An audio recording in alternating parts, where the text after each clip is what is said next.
Hello there, Robert here from Canada's North, God's country, and today I'm out shooting a 19th century, 1840s era percussion double that I recently restored through my business Storm Crow Creations.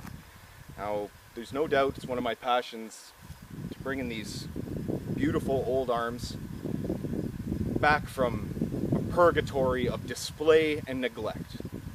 So anyhow, after generations of laying idle, rusting and decaying, she's back and she's ready for another 150 years of action.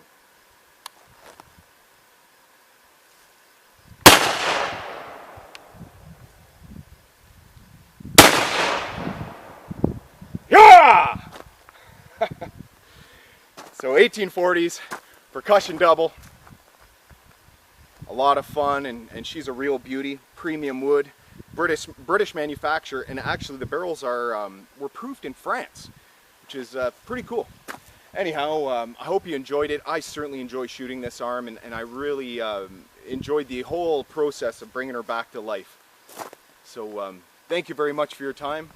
Have a lovely day.